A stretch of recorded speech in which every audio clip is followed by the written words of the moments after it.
alors sama gars yi nuyu naa leen ziar naa leen bu baax donc tey sujet bi sujet bu xaw a urgent la tuuti parce que apparemment Macky Sall dafa yónni Souleymane Jules Diop si sénégalais yi wala commencé génnee idée que donc dafa dañu bëgg a repousser élection yi quoi que repousser élection moo gën ci Sénégal actuellement Macky Sall loolu la bëgg a commencer dugal ci boppu sénégalais donc Souleymane Jules Diop la envoyé si plateau yi léegi balaa ñuy décortiquer waxu Souleymane Jules Diop dugg si en détail wax lu lees waxul ndaxte si plateforme bi borom masque bu ngeen duggee fii abonné leen yéen ñi nga xamante ni abonné goo leen yéen ñi nga xamante ni yéenay suñuy samay abonné dama bëgg message bi ngeen partagé ma ko bu baax a baax mu yegg si sénégalais yëpp ak patriotes yi yëpp ñoo xam ni Macky Sall dafa am lu muy préparé contre les sénégalais parce que ñi nga xamante ni ñoom ñoo suivre sama live bi démb waxtaan nañu woon te teg nañu vidéo bi preuve à l'appui wone décortiquer analyser discours Macron bu mu naxee Macky Sall nax ko ne ko ñëwal dafa am benn poste de responsabilité bu ma lay jox bu fekkee ni nangu nga bàyyi pouvoir am na poste bu responsabilité bu mag bu ma lay jox mais Macron duggul ci détails yi exactement expliquer Macky Sall ban poste la en réalité léegi bu mu demee Paris donc après ba tey donc Macron nangu ko wax daf ko ne woon surprise la donc surprise la poste bi dinaa la ko wax après léegi bu ñu demee ba ci biir la Macky Sall rendre compte ni que affaire bi dafa am dóor donc ndekete Macky Sall coxeur la ko bëgg a def ndekete Macky Sall courtier la ko Macron courtier la ko bëgg a def ndekete Macron benn envoyé spécial la ko def donc boobu du nekkul benn poste de responsabilité benn poste de pukus la rek la ko jox Macky Sall mer ci loolu ba muy xuntu donc si la jël décision ni Macron en réalité lu ma promettre il a pas respecté son engagement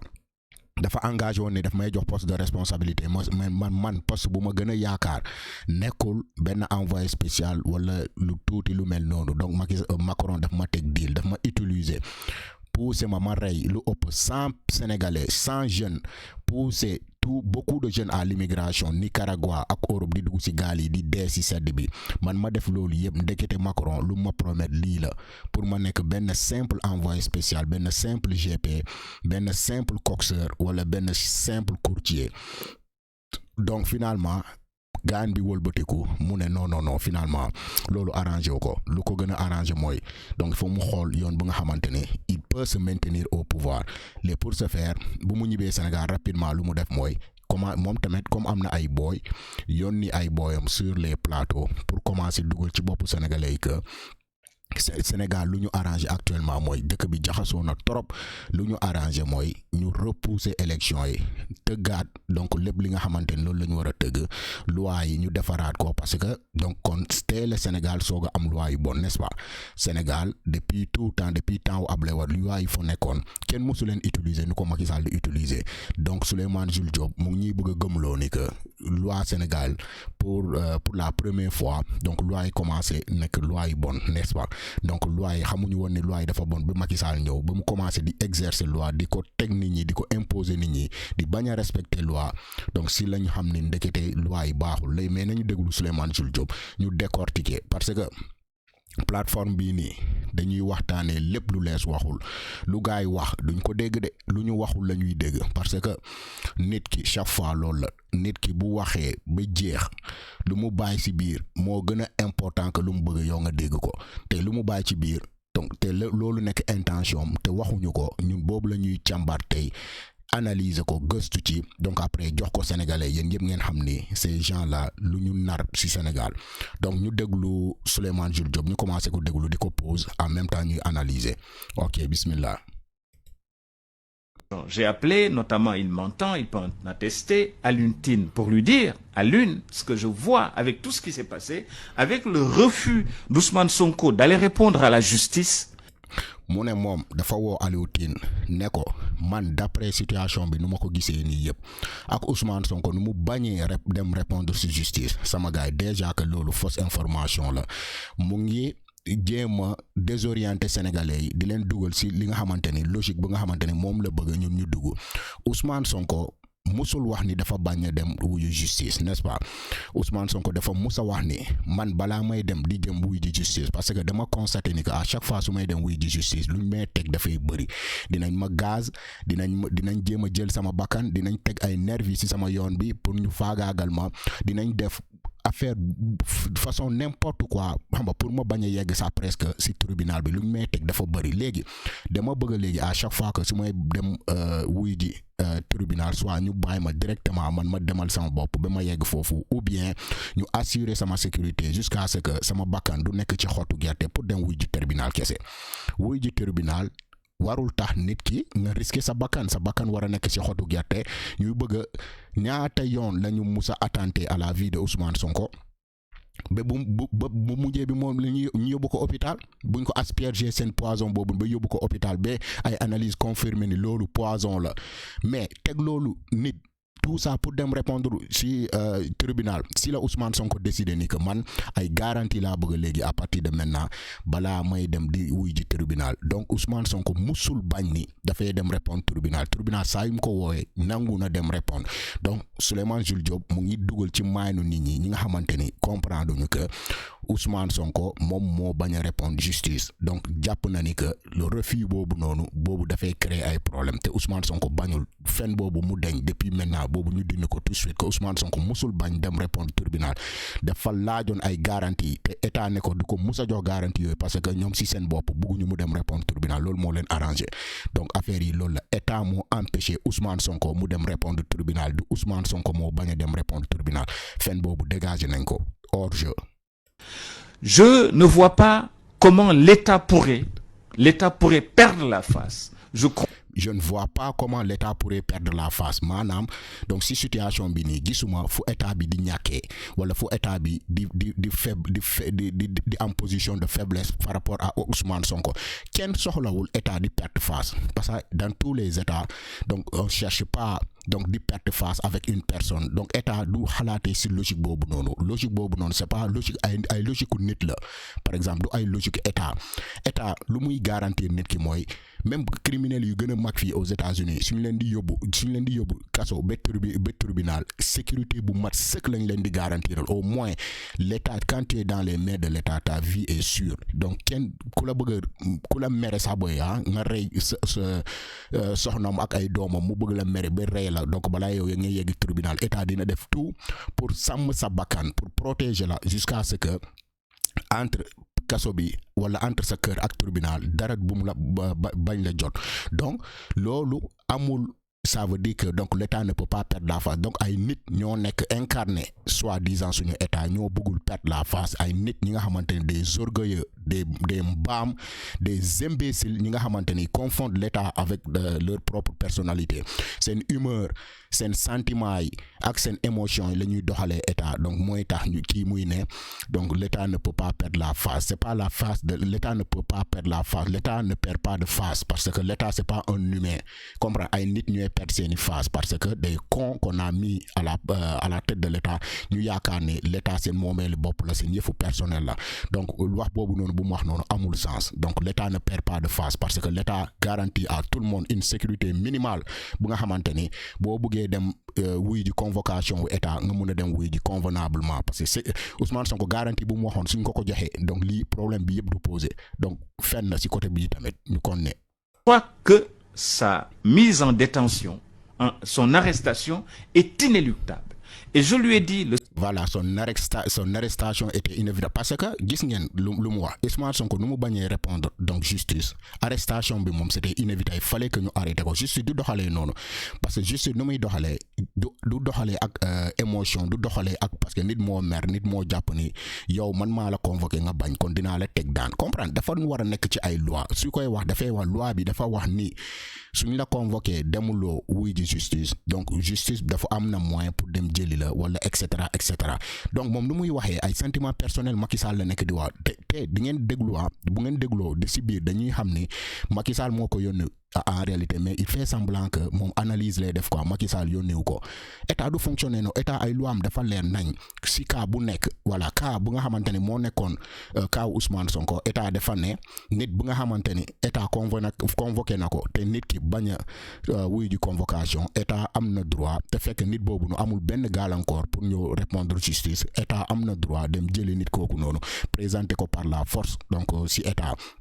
wala si justice donc dire que donc voilà nu mu def ni conséquence bi mooy nekk donc dem prison loolu conséquence boobu no ça ne s'applique que dans des pays di nga xamante ni ay dictateurs ñoo fa nekk waaw ay nit ñooy incarner état ñooy wax ni seen bëgg-bëgg seeni émotion ak seeni sentiment mooy daw loolu mooy état mais pas loi parce que wax bu mu wax ni du loi donc waxu bëgg-bëgg nit la waxu sentiment wu nit la. Seul scénario que nous pourrions envisager dans lequel on pourrait inclure le cas Ousmane Sonko, désormais et dorénavant, c'était avant son arrestation, c'est qu'on réfléchisse bien à se demander si la classe politique sénégalaise est prête pour aller à des élections en février. Très bien. Légui mu ne si cas Ousmane Sonko bi nii yëpp donc ak moom nu mu ko analyser yëpp presque ak lu mu wax ne yëpp lu bëri donc lu ñu mën a wax est-ce que à se demander nit ñi dañu war a commencer laaj seen bopp est-ce que ñun sénégalais pare nañ pour dem élection yi sama gars yi ñi ñoo bëri fonto gis ngeen est-ce que nous on est prêt à aller aux élections nous bi c'est qui en réalité. Gis ngeen ma def benn digression bu ndaw quoi nous c'est qui amoon nañ benn professeur quoi lu mu gën a bañ mooy pronom on boo yëkkatee sa loxo nga ne monsieur on n'a pas compris dafay tourner comme robot mu ne qui a dit on après nga ne non moi j'ai pas dit on j'ai dit j'ai pas compris dañ ne tu mens je t'ai bien entendu tu as dit on c'est qui on qu'est-ce que je vous avais dit la dernière fois que on c'est un pronom imbécile et qui ne s'adresse qu'à celui qui l'emploie. Donc toi tu es un imbécile. On les ba gis nga na même quand les fini nous bobu ça renvoie à qui en réalité? C'est un pouvoir finissant bu nga xamanteni pouvoir la buy jeex te pouvoir buy jeex mom daanu rek mo ci am. Ces gens-là ils se sont dit que suñu pouvoir bi mu ngi jeex mais njomte yu ñu def fii ñoom tey ñu def fii dafa bëri tellement que te lu ko gën a graawal mooy ay centaines de sénégalais bu ñu rey une centaine de sénégalais qu'on a tué donc conditions yi c'est pas favorable pour ñun ñu dem ci élection yi ñun waa APR ñun Benno Bokk Yaakaar ñun ñoo parewul pour dem élection yi c'est pas que sénégalais yi parewuñu pour dem élection de saa yu élection jotee année bu élection am sénégalais ils ont toujours été prêts pour dem ci élection yi saa yu élection yi am les opposants ont été toujours prêts pour aller ci élection yi mais ces gens là amuñu élégance su Ablaye Wade ba mu xamee ni que élection buy ñëw nii mun naa ko ñàkk mais malgré tout mu organiser élection ces gens là ils veulent pas organiser élection bu nga xamante ni ñoom dañuy ñàkk est-ce que naa ngi comprendre sama gars yi est-ce que les sénégalais sont prêts maanaam moom est-ce que ñoom pare nañu loolu la bëgg a laaj ñoom ñoom ñoo jàppee ni seen bopp ay sénégalais lañu est-ce qu'ils sont prêts moo tax ñu def excès boobu noonu yëpp bu ñuy topp Ousmane Sonko ba léegi depuis 2021 ba léegi topp ñu koy topp parce que ils veulent pas organiser une élection bu nga xamante ni ñoom ñooy ñàkk xam nañu lu ñu def ci suñu ressources naturelles yi xam nañu lu ñu def ci suñu géej bi xam na lu ñu def si nooteel bu ñu teg sénégalais xam nañu lu ñu def si rey sénégalais donc est-ce que nous sommes prêts à aller aux élections nous boobu noonu ça ne concerne pas les sénégalais nous boobu noonu ñoom la concerne bandits yi nekk à la tête de l'État est-ce que ñoom ils sont prêts à aller aux élections loolu mooy question bi puisqu'ils ne sont pas prêts à aller aux élections donc lu leen arrangé mooy repousser élections yi dina ko wax ñu kon ne ou est-ce qu'il ne faudrait pas reculer les élections reporter pour pouvoir régler tous les contentieux, y compris. Très bien. Donc, est-ce que ñoom d'après donc moom lu mu analyser que lu mu ñu waxul ñun loolu lañ jàpp comprendre lu mu ñu wax mooy non ñun sénégalais yi parewuñu pour dem élection mais nous on sait que sénégalais yi pare nañ pour dem élection comme ñoom parewuñu pour dem élection et puisqu'ils ne sont pas prêts à organiser des élections qu'ils peuvent perdre donc est-ce que duñu jéem a repousser élection yi ñu régler contentieux ban contentieux moo am en réalité il y a pas de contentieux parce que problème bi yëpp lan la Ousmane Sonko amul benn condamnation bu définitive bu ko empêcher dem ci élection le problème est simple en matière bu fekkee ni problème juridique la le problème juridique ne se pose pas bu fekkee ni problème d'éligibilité la le problème d'éligibilité ne se pose pas à condition que ñoom ñu bëgg ko def problème te nuñ ko comme nuñ koy defee actuellement kon dans ce cas est-ce que gënul si ñoom ñu repousser élection yi régler contentieux parce que amul contentieux bu ñuy régler fii il y a rien du tout à régler le seul contentieux bu am mooy ñu bàyyi persécution bu ñuy persécuter Ousmane Sonko ak ay nitam ñu bàyyi nooteel bu ñuy noot peuple sénégalais bi ñu bàyyi rey bu ñuy rey askanu sénégalais bi bu ñu jógee pour def ay manifestation yu pacifique donc je ne vois pas de contentieux bu fi nekk bi nga xamante ni war na mun a empêcher élection yi ñu déroulé ko correctement bu fekkee ni def nañ organiser nañ ko correctement ñu war a bokk yëpp ñu bokk parce que je vous le rappelle aux États-Unis fii guerre de sécession bu mu doon am fekk seen président bi Abraham Lincoln moo nekkoon seen président à un moment donné en plein conflit militaire en pleine crise en pleine guerre civile dafa am ñu ko commencé woon suggérer que donc est-ce que doo repousser élection parce que le moment n'est pas favorable pour nga repousser élection mais Abraham Lincoln lan la def dafa bañ dafa ne je ne veux pas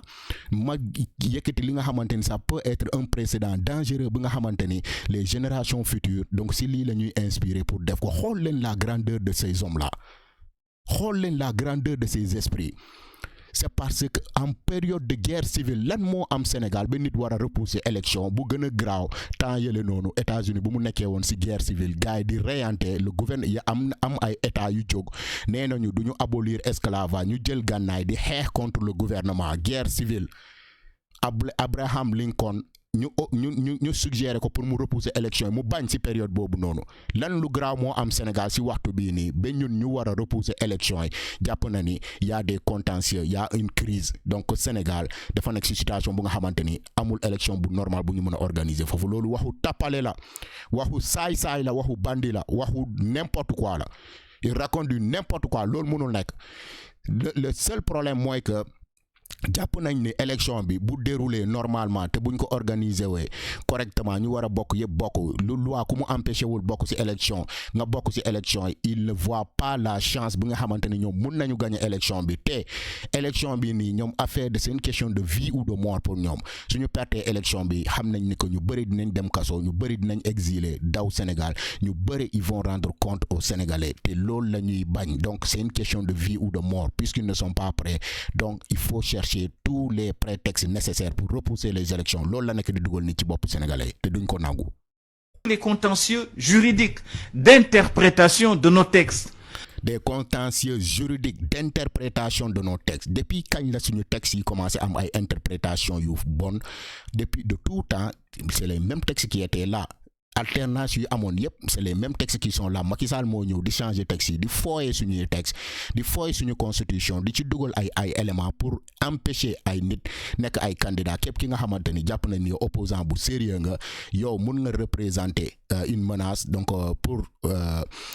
à sa réélection fexel na la donc wala fexel na la ba yow dugal ay éléments ci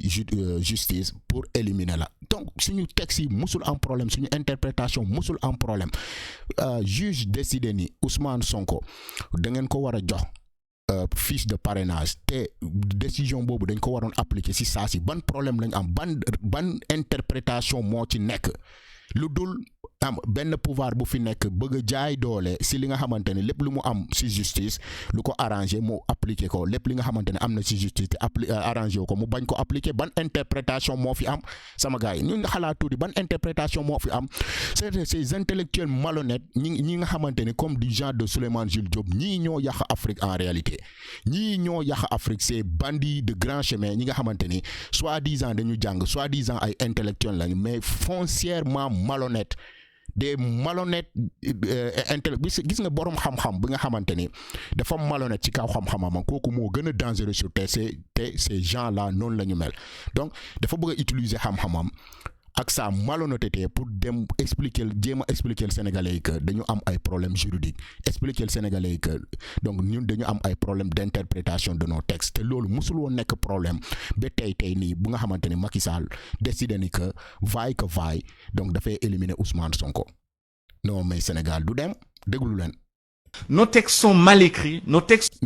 sont mal écrits. Depuis quand nous commencé à comprendre que nos textes sont mal écrits? Depuis ces 2 mandats yi ngeen doon def depuis voilà commencement bi ba léegi ñu ngi soog a xam ne suñu nos textes sont mal écrits alternance yu soog a yu amoon Abdoulaye Wade après Macky Sall ainsi de suite donc ñu ngi xam ne suñu textes yi c'est mal écrit n'est-ce pas? Macky Sall bu muy fooy suñuy constitution di éliminer ay opposants politiques Khalifa Sall donc Karim Wade et cetera ak lu mu bëgg a def ak Ousmane Sonko léegi ñu ngi soog a xam ne comme yéen a ngi ci problème parce que buñ ko doon def yéen ñoom mu leen di arranger du métti ci ñoom amul conséquence pour ñoom donc nos textes étaient vraiment il faut respecter la loi force reste à la loi etc. donc voilà léegi que affaire bi commencé nekk problème ci ñoom loi bi sax di leen weddi sénégalais yi di leen weddi donc amatuñu benn prétexte ak wala amatuñu benn lay bu nga xamante ne mun nañ ko créer ba ñu gagner élection yi donc voilà maintenant nos textes sont mal écrits. Voilà des imbéciles de première catégorie bi nga xamante ni gëmuñu lu ñuy wax c'est des malhonnêtes des intellectuels malhonnêtes pourris. Ne sont pas précis. Nos textes ont été élaborés sans envisager certains cas, certains scénarios. Nos textes ne sont pas précis. Gis ngeen naa ma wax leen sama gars nit bu malhonnête intellectuellement loo ko tegal boo ko tegalee ceebu jën sax dafay ne non lii c'est pas précis lii du ceebu jën lii yaasa la wala lii maafe la non parce que ginaar bi dafa am forme béy déedéet non mais béy bi sax booy amatul forme béy léegi forme xawma leneen la am forme keccax la am wala forme lii la am wala forme géej la am gis ngeen malhonnête mooy li nga gis dëgg bi face live and direct nga nié dëgg bi nga ne ko non lu ma gis nii du naaj de nga gis naaj nga ne ko lii du naaj lii weer la nga ne déedéet sax nekkatul weer sax booy lii leneen la est-ce que naa ngi gis nos textes sont mal écrits c'est depuis quand nos textes sont mal écrits y compris celui que nous avons d'avoir pour la première fois des requêtes concernant la déchéance parce que c'est la première fois que ça arrive. Donc c'est la première fois que ça arrive ñuy qui déchéance nit ki parce que Macky Sall a poussé les bouchons trop loin donc c'est pas que c'est la première fois que ça arrive c'est la première fois qu'un gouvernement malhonnête ou bien dirigé par des imbéciles des crapules des malhonnêtes des assassins donc ñu utiliser loi donc si de façon vicieuse de façon bi nga xamante ni donc même loi lu mu leen santaanewul sax ñu ngi koy def booy pour jéem a faagaagal benn nit c'est la première fois nit capable dem utiliser loi bi si situation yi nga xamante ni ay situation d'impossibilité là pour bëgg a teg nit daan lii mooy am c'est des hommes c'est pas un problème de loi c'est ça le problème en réalité lii mooy problème Afrique loi yi mun nañu am loi États-Unis wala ñu am loi France yi wala ñu am loi bu dëkk bu gën a baax les lois mais nos hommes sont foncièrement corrompus c'est des imbéciles mënuñu respecter loi boobu noonu ma wax leen ko gis ngeen affaire de gentleman la tubaab bi bu ñuy respecter loi fii c'est pas parce que voilà loi yi ñoo baax à 100% wala loi yi ñoo parfait mais ay nit ñoo am intention yu baax ay nit ñi nga xamante ne ñoo sincère ci ñi nga xamante ne ñoom ñooy accepter loi bi appliquer seen kaw wala ñoom ñooy exercer loi bi mais quand quelqu'un est malhonnête ak lu munti doon mun nga ko fekk ci biir bool bi nga fekk loxo bi ci biir bool bi nga téye loxo bi mu ne lii du sama loxo lii loxo keneen la nga ne ko dama koy dagg mu ne daggal du sama loxo lii moo xew en réalité c'est pas un problème de loi c'est un problème d'hommes des hommes qui exercent la loi c'est eux qui sont malhonnêtes c'est pas les lois ñoo bonnes voilà. Que l'agent judiciaire de l'État saisisse un appel, une juridiction pour que un Sénégalais soit déchu de ses droits. Mais exactement, agent judiciaire de l'État muy saisir pour ñu déchoir benn Sénégalais donc ça Macky Sall est prêt à pousser le bouchon hyper loin quoi dafa pousser bouchon bi de telle sorte que li nga xamante ni sax daanuñ ko gis comme par exemple ay sous-préfet yi nga xamante ni dañuy dugal ay recours wala ay préfet yu dugal ay recours si ay liste jàmbur loolu est-ce que mus na am boy si histoire du Sénégal c'est pas loi bi moo def loolu de mais des hommes moo def loolu en réalité bul gëlëmal Sénégalais bul jéem a gëmloo Sénégalais que suñu loi yi ñoo baaxul moo tax suñu dëkk bi nekkul en stabilité des hommes ñoo baaxul ñu nekk à la tête du pays moo tax dëkk bi nekkul en stabilité di defloo ñi nga xamante ni du seen liggéey donc ay yëf yu ñaaw te ñooñu du ko accepter di def parce que intérêt bu ñu am la parce que alal bu ñu leen jox la wala parce que donc menace bu ñu leen teg la de xoxatal bu ñu leen xoxatal la c'est ça la réalité c'est pas un problème de loi c'est un problème d'homme des hommes malhonnêtes qui sont prêts à tout donc amul ni foi ni loi donc du ñu respecter benn règle donc parce que nit il faut avoir peur de quelqu'un qui ne respecte aucune règle nit bu nga xamante ni amul lu muy ñàkk ah donc kooku fu nga ragal ko par tous les moyens ñii amuñu lu ñuy ñàkk pour se maintenir au pouvoir ils sont prêts à tuer le maximum de Sénégalais pour se maintenir au pouvoir donc dara du leen kii tant que amul force bu tolloo ak seeni force wala bu ëpp doole seen force pour arrêter leen par la force ñii gisuma li nga xamante ni moom moo leen di empêcher pour kii li parce que ils ont dañuy jàpp ni li affaire bii nii c'est une question de vie ou de mort donc basta amul leneen. Vous êtes pour le report de la présidentielle? J'ai dit, j'en ai parlé avec certains acteurs. yaa ngi gis kii la ko la question bu direct est-ce que yow li ngay woote wala li ngay nodd yëpp pour ñu repousser élection ndax loolu mooy sa intention mu ne déedéet waxuma ni loolu mooy sama intention mais dama ci waxtaan ak ay acteurs politiques déglu leen de mooy fu muy ñëwee moo gën a neex. Compris de l'opposition, j'ai dit qu'il fallait l'envisager. Apparemment, ce n'est pas ce que souhaite le président de la République. Très bien mu ne dafa waxtaan ak waa opposition mu ne loolu la ñu war envisager mais apparemment c'est pas le souhait du président de la République wax boobu moo gën a am importance gis ngeen na ces gens-là se trahissent dans leurs paroles mais yàlla moo def loolu en réalité nit ñi nga xamante ni mun nañu déglu nit xam nañ ne si nit lu muy wax donc bu fekkee ni l'intention est malhonnête donc dina échapper loo ay informations yi nga xamante ne ay informations yu cruciales la dafa ne c'est pas l'intention du président de la République dafa bëgg a wax journaliste bi que ni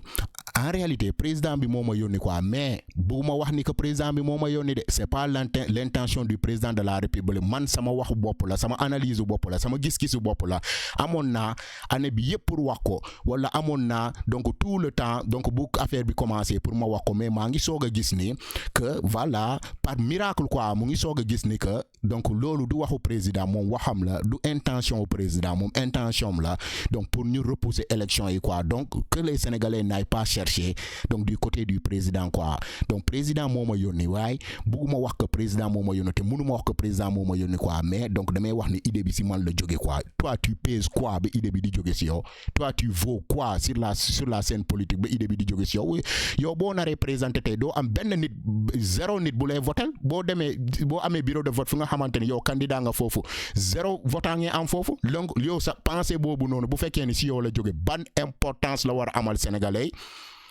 ban importance la war a amal Sénégal saagakat bu Canada bu ñu jël indi ko def ko n'importe quoi et n'importe comment donc kooku mooy toog tey mu ne loolu xalaatam la moom moo toog am xalaat bu baax am xalaat bu nice jékki-jékki rek par miracle donc munoon na am xalaat bu yàgg na de mais amu ko mu ngi koy soog a am par miracle pour wax sénégalais yi que lu gën si ñun mooy bañ a organiser élection yi donc Macky Sall yónniwu ma Macky Sall bu mu jógee France bu ko Macron humilier foofu noonu def ko coxeur def ko courtier si la xam ni Macron lu mu ko promettre loolu yëfu dóor la donc il fallait que mu ñëw Sénégal mu rattraper le coup comment il veut rattraper le coup yónni ay larbeem sur les plateaux pour proposer Sénégalais commencer dugal ci bopp Sénégalais que élection yi nii mënuñu ci dem ci conditions yi normales donc il faut que ñu repousser élection yéen a ngi gis mu ngi disculper le président wala ou bien baam le dictateur Macky Sall mu ngi koy disculper di ne bu leen dem xalaat ni que président moom a yónni de loolu nekkul xalaatu président moom dafa bëgg organiser élection yi waaw parce que bëggul nekk ki nga xamante ni donc bëgg na nekk la première personne au Sénégal bu élection yi jot parce que defe naa musul am n'est-ce pas bu élection yi jot donc après mu repousser ko ñu déglu ko. République. Je pense que pour le bien de ce pays et pour connaître de nouvelles avancées, le faire ne serait pas une mauvaise chose, mais donc je pense pour le bien de ce pays yow depuis kañ nga commencé xalaat le bien de ce pays depuis yow kañ nga commencé bu ñu doon noot Ousmane Sonko di ko teg façon oppression bu nekk yow depuis kañ donc yaa ngi soog a commencé xalaat ni que Sénégal a un bien à protéger quoi pour le bien de ce pays donc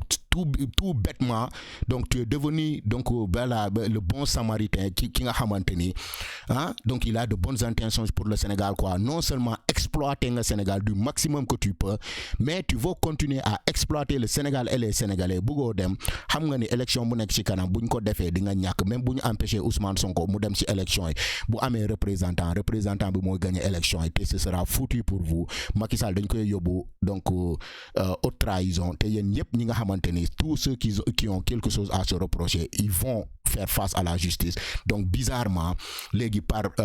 gentillesse quoi pour le Sénégal yow japp nga ni que Sénégal dafa wara repousser élection té intention bi jëgul ci président de la République quoi, mom yoni wula den ndeysaan mom yoni wula yow ya baax ni rek jéki-jéki rek japp ni l'élection dañ ko wara repousser quoi ci sa baaxaayu esprit quoi wala ci sa baaxaayu xol. Ce serait une première, et je comprends Macky Sall, il ne veut pas être le premier Sénégalais à reporter une présidentielle.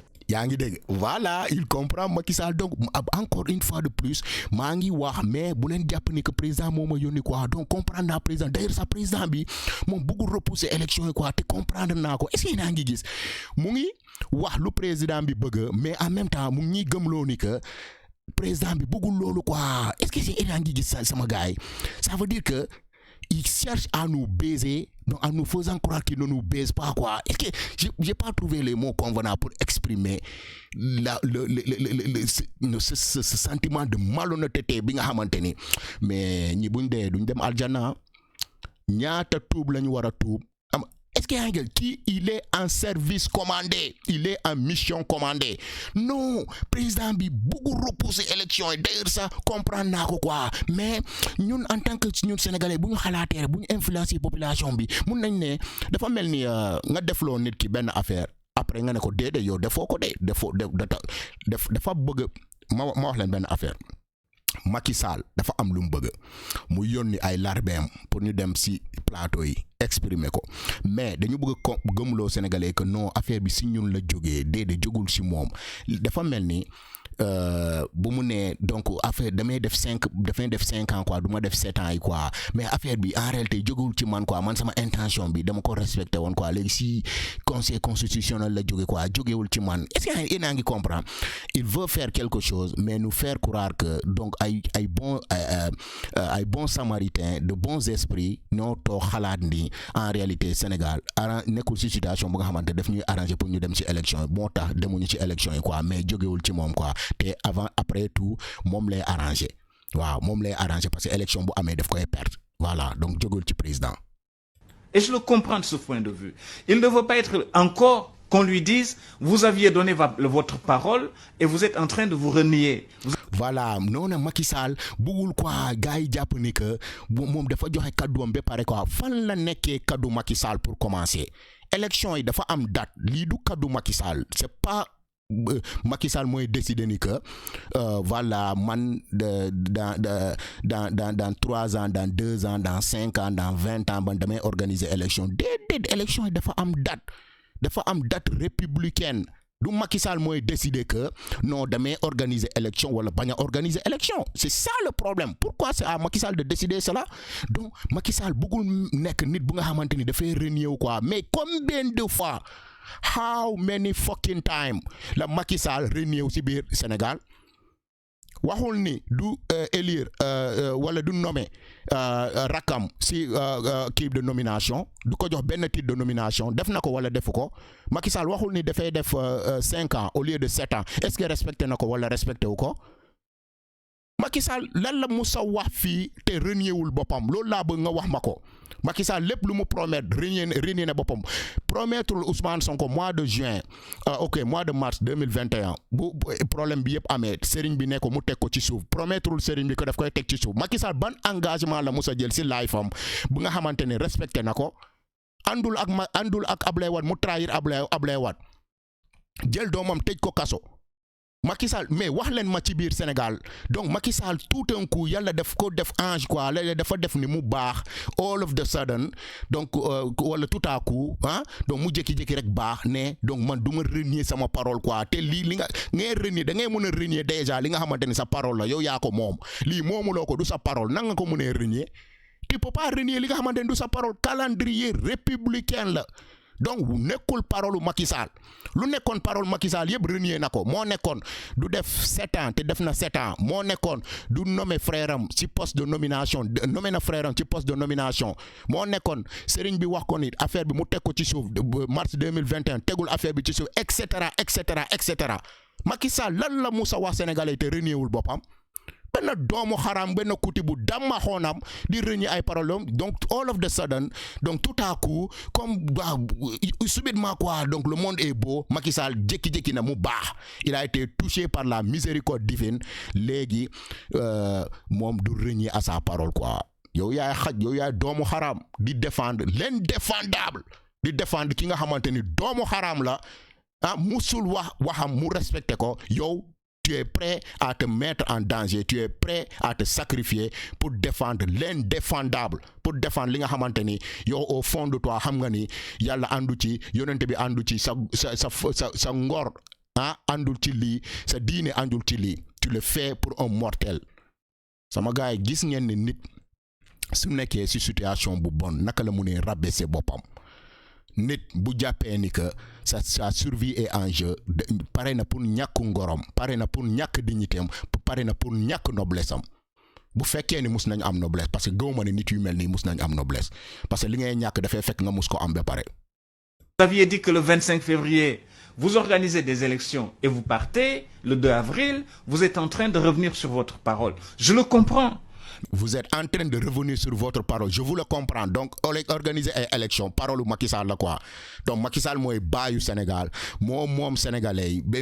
Parole, wara concerner une élection, quoi. Comme si, roi, là, donc, boutok, bunga hamantene, da fay tok, ba doyal ne, vraiment, bay, moi, organiser élection, quoi. Nekul calendrier républicain, quoi. Je le comprends. Da ngay doul, da ngay dima gëleumal Sénégalais. Tu le comprends si li nga xamanteni yefu bopam la tu le comprends si li nga xamanteni mom mokoy maye wala mom mokoy téye li mom mayewu ko téyewu ko ci la nga koy comprendre lu dul fen ci ay doul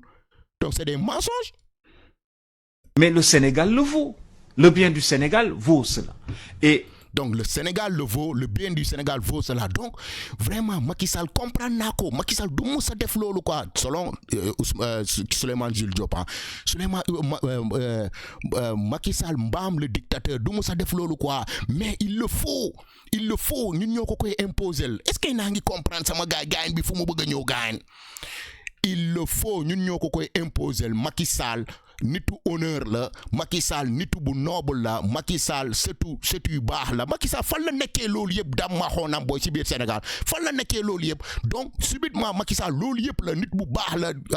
am na juddu bu baax donc am na passé bu baax am na nit vraiment sama gars gis ngeen les mots parlent plus fort les paroles parlent plus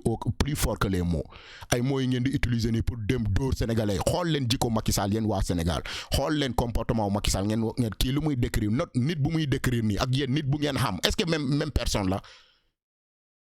même personne là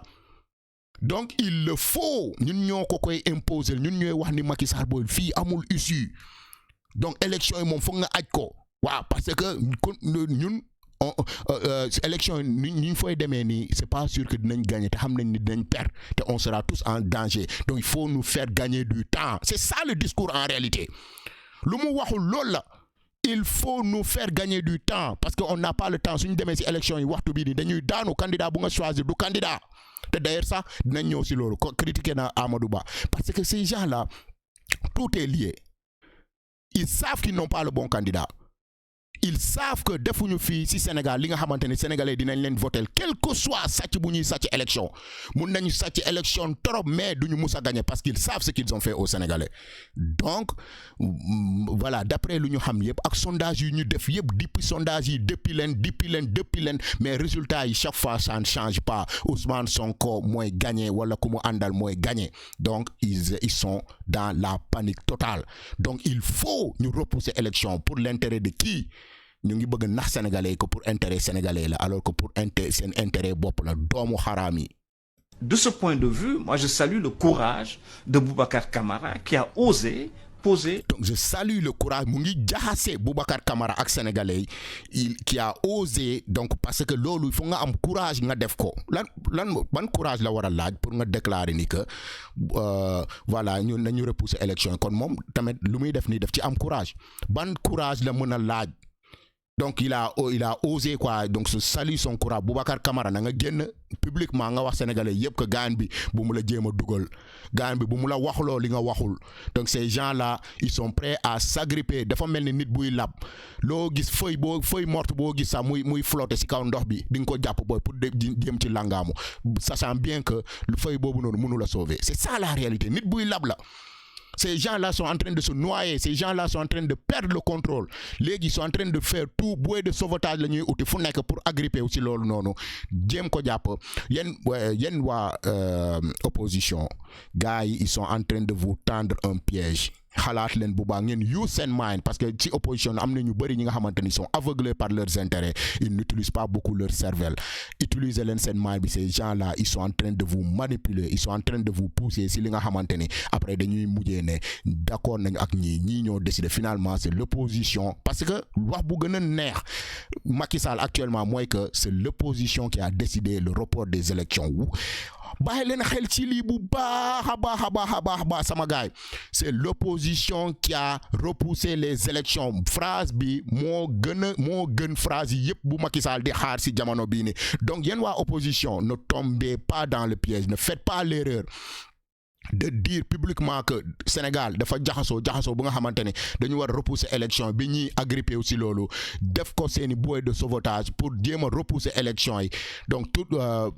continuer di teg sénégalais nooteel bu nga xamante ne moom lañ leen di noot. On peut pas vivre un jour de plus ci régime Macky Sall bu nga xamante ne jeex na. Un jour de plus duñ ko nangu, billaay wallaay tallaay, un jour de plus duñ ko nangu. S'il faut ñu def guerre civile dinañ ko def, mais duñu nangu Macky Sall mu toog à la tête du Sénégal un jour de plus. Li ngeen di def noonu ça ne passera pas, ma wax leen ko tey mu leer. Le débat sur la table, je pense que à quelques mois de la présidentielle, je pense que nous ne sommes pas prêts. Babacar... Donc ñu teg débat bi sur la table, parce que ñu teg débat bi sur la table mooy que ñu jéem a approcher yenn ci opposition yi, nu ma leen ko waxee yenn ci opposition pour jéem a rocci wax bi ci seen lamiñ publiquement, at least ñu wax ko benn yoon, au moins ñu wax ko benn yoon que élection yi nii c'est pas favorable, dañ ko war a repousser. Loolu la ñu soxla instant yi nii pour jox seen kii bi seen plan bi contenu, wala jox seen plan bi légitimité pour mun a repousser élection yi. Mu ne à quelques mois des élections, à 3 mois des élections, ngay soog a xam ni que nous ne sommes pas prêts. Nous c'est qui en réalité? Ñu delluwaat ci nous boobu noonu. Nous c'est yéen waa APR, nous c'est yéen waa Benno Bokk Yaakaar, nous c'est yéen c'est pas les Sénégalais. Sénégalais ils ont toujours été prêts pour faire des élections. Ils ont toujours été prêts pour apporter le changement nécessaire quand il le faut. Donc du tey moo jot yow nga toog à 3 mois des élections nga ne les Sénégalais ne sont pas prêts. Des magouilleurs comme ça, qu'est-ce qui empêche aux Sénégalais d'être prêts? Lan moo xew? Xanaa Sénégal muy en guerre, xanaa Sénégal bal def fa tàkk. Qu'est-ce qui va nous empêcher d'aller à des élections démocratiques, libres, donc et transparentes? Lan moo ñuy empêcher mooy nooteel bu ngeen di préparer, parce que bëggoo leen perte élection yi. Benn raison kese moo ñu mun a empêcher ñu dem ci élection yi transparente mooy nooteel bu ñu bëgg a teg Ousmane Sonko ak ay nitam. Donc buy indi trouble te élection duñ mën a dem ci élection, parce qu'ils savent que suñu demee ci élection bu transparente avec Ousmane Sonko mooy gagné, sans Ousmane Sonko nitu Ousmane Sonko mooy gagné. Donc panique boobu moo leen téye. Donc ils veulent pas organiser les élections, c'est ça la réalité. Nous c'est eux, c'est pas les Sénégalais. Bu leen associer seen bopp mukk si nous bu ñuy wax noonu. Yéen waa opposition dama bëgg yéen patriotes yi dama bëgg ngeen partager message bi bu baax a baax. Leader opposition bu nekk mu jot ko. Waaw, leader opposition bu nekk mu jot ko. Bu fekkee ne ñoom du ñuy utiliser seen mind, ñun patriotes yi dañuy utiliser suñu mind. Nañu xam ne ñii lu ñu soxla si ñoom mooy kuy valider seen projet macabre bi, seen projet assassin bi contre le peuple sénégalais. Ku koy valider la ñu soxla, kenn bu mu ko valider. Gars yëpp désolidariser wu si forcé bu ñu bëgg a def nii pour jéem a reculer loo élection yi, boobu duñ ko nangu. Une fois que gars yi décidé ni que élection date bi dañ koy changer, jeex na. Macky Sall du fixé waat beneen date tant que non defu fi yeneen 5 ans wala yeneen 10 ans laa leen di wax ni. Une fois que datu élection ñu déplacé ko benn yoon, jeex na, amatul benn garantie que dañuy joxeat beneen date. donc nañu xalaat bu baax élection bi kenn du ko repousser élection bi dañ ciy dem mu neex Macky Sall mu naxari ko élection dañ ciy dem te dinañ ko ñàkk incha allah donc yéen waa opposition fexe leen ngeen jéem a comprendre piège bi nga xamante ne ñii foofu lañ leen bëgg a dugal waaw parce que ils savent que bu ñu décider ñoom si seen bopp que dañuy repousser élection ils vont rendre compte aux Sénégalais et à l'opinion internationale mais ils vont vous faire embarquer dans le bateau pour que ñoom ñu am excuse que décision bi si yéen la jóge mais pas si ñoom pour donc faire ce coup d'état donc constitutionnel bi nga xamante ne loolu la ñu bëgg a pare def contre le peuple sénégalais. Car nous ne sommes pas prêts. Nous risquons. da ngay damma xoonam fenn yow tu n'es pas prêt Macky Sall il n'est pas prêt Benno Bokk Yaakaar n'est pas prêt yéen waa APR vous n'êtes pas prêt c'est ça la réalité mais les Sénégalais sont prêts les patriotes sont prêts parce que élection bi ni préparé nañ ko pendant des années nous on est prêts c'est vous qui n'êtes pas prêts si vous n'êtes pas parce que seen ressource bi yëpp si la ngeen ko employé xeex Ousmane Sonko agression bi mu ngi bëri Sénégal comme c'est pas possible waaw agression xamoo leen ci dara munoo leen ko xeex mais xeex Ousmane Sonko vous êtes prêt à recruter te ba tey seen recrutement bi doyul donc des gendarmes des policiers et même dans l'armée et à recruter waaw c'est vous qui n'êtes pas prêts nous on est prêt à aller aux élections. De connaître des convulsions, des contestations. lan mooy indi contestation xam ngeen ko injustice mooy indi contestation bu fekkee ni lépp mu ngi daw normalement waxal sénégalais lan mooy indi contestation parce que li mu waxul mooy que élection yi ni suñ ko forcé ñu dem ci élection yi ni si anam bi nu mel nii ñun on n'est pas prêt à perdre ces élections donc dinañ def suñu magu yi yëpp même élection bi sax suñ ko perdee dinañ proclamer que ñun ñoo gagné élection yi dinañ bañ a jóge fii donc de loolu mooy créer tension loolu nga waxul sénégalais mais élection bu libre transparente bu démocratique bu nga xamante ni ñu war a bokk yëpp bokk nañ ci loolu du indi problème bu ngay wax nii bu ngay décrire lii fen la donc tu crées des problèmes imaginaires donc ci sa bopp bi la nekk sa lel bu damma xoonam bi te mën a fen. Des difficultés, des mouvements de rue qui risquent de compromettre pour longtemps la sécurité de ce pays. Bien sûr bu fekkee ni da ngeen bëgg a jaay doole pour sàcc élection yi wala jaay doole pour xoxatal nit ñi pour bañ ñu voter ki ñu war a voter wala trouver ay subterfuge wala ak lu mu mënti doon li ngeen di planifier ak France pour jéem a sàcc élection yi jox ko Amadou Ba su jaarul si yoon moom donc Sénégal dina tàkk par la force waaw mais bu fekkee ni Abdoulaye Wade nu mu organiser élection yi bàyyi élection yi libre transparente et démocratique ku war a bokk nga bokk ku sénégalais yi choisir sénégalais yi voter leen parce que di yéen a war a choisir nit ñi c'est pas une sélection c'est une élection lii du sélection bu nga xamante ne yéenay choisir kan mooy dem te kooku du danger ci ñun ah kan moo dul dem te kooku danger la ci ñun déedéet bu ngeen bëggee def sélection boobu mooy indi problème élection ngeen war a def bu ngeen defee élection du ngeen am benn problème mais bu ngeen bëggee def sélection si la problème yi di am loolu mooy indi parce que injustice fu mu am dafay indi déstabilisation injustice fu mu am dafay indi soulèvement injustice fu mu am dafay indi poccoxoo dafay indi xeex donc bu ngeen bëggee élection yi jaar yoon injustice yi ngeen war a bàyyi yi ngeen di teg Ousmane Sonko ak ay nitam ngeen bàyyi nit ñi dem ci élection libre transparente et démocratique sénégalais ils sont suffisamment majeurs pour décider kan la ñuy votel ak kan la ñu dul votel du yéen a koy choisiral sénégalais yi. Et peut-être sa défense. Donc et peut-être sa défense donc mooy que Sénégal dina nekk ci trouble bu nga xamante ni waa trouble sécuritaire donc non seulement dafay affecter sécurité mais même la défense du Sénégal mooy ñàkk état mën a ñàkk pouvoir ci loolu la nekk di wax en réalité la défense du Sénégal so gis ngeen terme bu muy utiliser ils utilisent donc des termes booy pour réeral sénégalais yi quoi bu ñu ne le Sénégal peut y perdre même sa défense la défense c'est quoi mooy gouvernement buy daanu. waaw c'est ça gouvernement buy daanu donc ñoom bëgguñu gouvernement buy daanu quoi soit ñu organiser élection transparente Ousmane Sonko gagné wala nitam gagné donc ñoom ñu dem seen yoon déedéet mais xam nañ ni loolu du leen arranger dañuy bëgg a sàcc élection yi forcer seen bopp imposer seen bopp sénégalais loolu mooy indi révolte yi nga xamante ne dafay daaneel ay gouvernement te ñoom bëgguñu jël risque boobu tam donc ils sont tubaab bi lu ñuy wooye entre le marteau et l'enclume waaw donc soosey ne ko daawo daa buruñ coroj donc foo laal rek saf na donc comprendre donc voilà soit marteau bi fëgg la ci bopp bi wala enclume bi donc voilà kii la donc dans tous les cas tu es piégé mais c'est leur problème ñoom ñoo dugal seen bopp ci situation bii nii te ñoom ñoo war a xam lan moo leen di génne ci situation bii nii mais que ce ne soit pas avec la complicité de l'opposition s'il vous plaît yéen waa opposition soit hyper vigilant ñii bu ñu leen dugal ci seen erreur lu ñuy nas c'est simple ma résumé ko ñëpp comprendre ko ñii Macky Sall dafa yónni ay gaayam Souleymane Jules Diop est le premier ñeneen dinañ ñëw ainsi de suite comme ni ñu ko waxee deuxième quinquennat la wax bi dinañ ko commencer répandre muy law Sénégal gaay di ko commencer jot message bi gaay di ko commencer jot ba ñu nax yenn parti de l'opposition pour ñu ko signer ak ñoom pour ñu mun a reporter élection te boobu Sénégalais yi duñ ko nangu boobu bu ngeen ko defee dinañ dal seen kaw su ngeen sàccee élection yi dinañ dal seen kaw su ngeen manipuler def sélection au lieu d'une élection dinañ dal seen kaw dans tous les cas dinañ dal seen kaw donc jéem leen fexe organiser élection bu libre transparente et démocratique ku loi ne da nga war a bokk nga bokk donc voilà sénégalais yi tànn ku ñu bëgg a tànn di yéene tànnal sénégalais yi ku ñu bëgg a tànn donc sama gars yi loolu la tey si analyse bi mais sama analyse bi bu leen ko fàtte partager au maximum ngeen partager ko ak sénégalais gars yi jot ko gars yi yeew parce que si jamono boobu la ñu nekk gars yi dañu war a yeew ñii dañuy wax mais bu ñuy wax dañuy wax si ay langage codé mais man dama leen di tojal lépp yax bi laay toj ma génnee moelle osseuse bi si biir